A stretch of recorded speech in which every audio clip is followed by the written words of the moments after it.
他在法官宣判时 ，Ronnie O'Neal 说他不为他的女朋友和有特殊需要的9岁女儿在被谋杀而感到抱歉之后，法官接着说道：“我从事这份工作已经19年了，我见过人类以各种可以想象的方式死于他人之手，这是我见过的最糟糕的情况。”法官米歇尔·希斯克说：“在我的余生中，就证据而言，我所看到的一切都会让我感到困扰，而这一切都是赤裸裸的残忍。” I am not sorry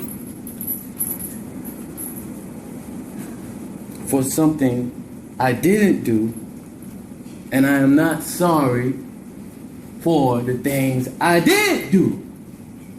Mr. O'Neal, All right. Listen, stop. All right. Listen to me. I'm not You're not going to raise your voice again. I'm not going to raise my voice again. I'm not.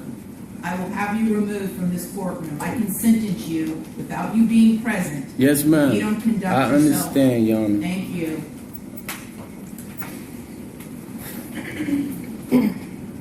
But I will say, I'm sorry for your loss. 19 years I've been at this job. I've seen human beings killed at the hands of others in every way imaginable. You name it, I've seen it. Shootings, stabbings, drownings, suffocatings, blown apart by cars in DUI manslaughter cases. Horrible things.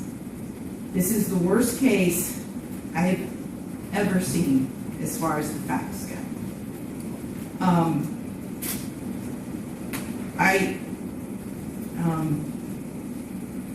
When the person from fire department, when he testified, and when he said that he retrieved the body of Ronivia O'Neal from the home, and all he could do was sob. It took every ounce I had not to start sobbing too. Because there is no way any person with any feeling could have witnessed or seen the photos of what occurred that night and not be haunted for the rest of your life. I know I will be.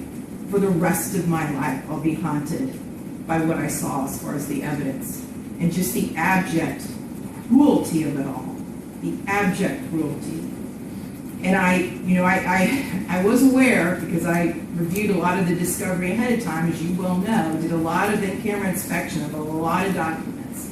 And I was aware there was some evidence, at least, that when you needed to recover from your gunshot wound, that neither your parents nor your Aisha, Miss Robinson, would let you come recover at their home. I don't know if it's true or not. I'm not going to get into a dispute.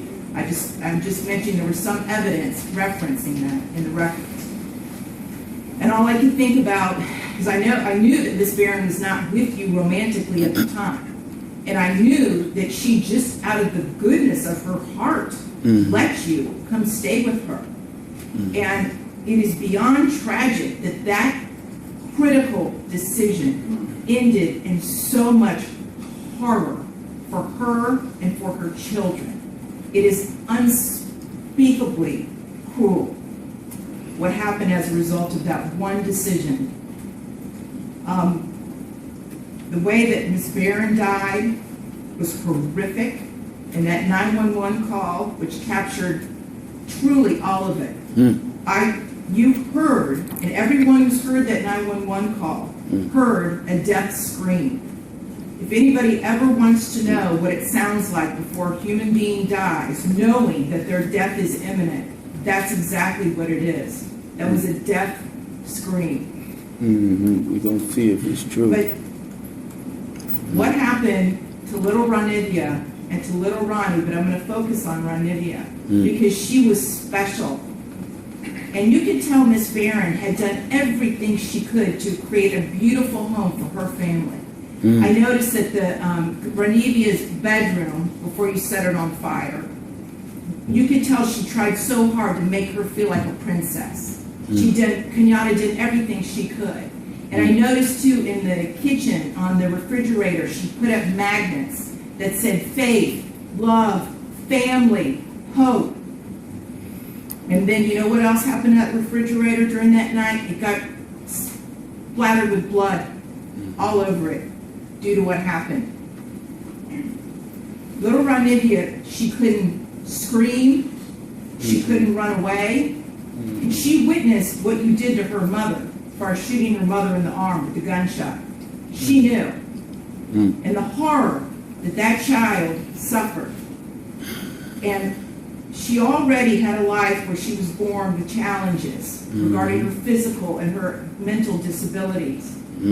But the pain and suffering that she suffered that night at your hands, unspeakable, absolutely unspeakable.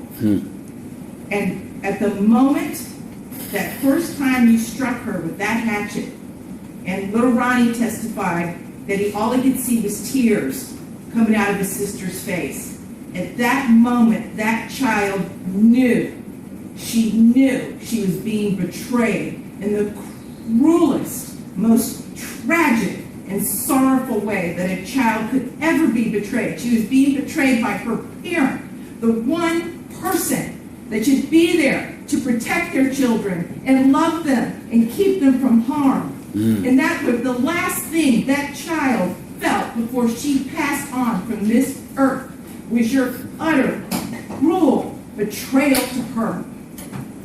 And I read somewhere, and I don't know if it's true or not, I have no idea, but I read somewhere that souls pick their lives, and that they know exactly how difficult their lives are going to be before they enter into this world. And I don't know if that's true or not, but if it is, Ronivia O'Neal is one of the bravest souls I have ever come across in my 54 years on this planet. One of the bravest ever, because she suffered so traumatic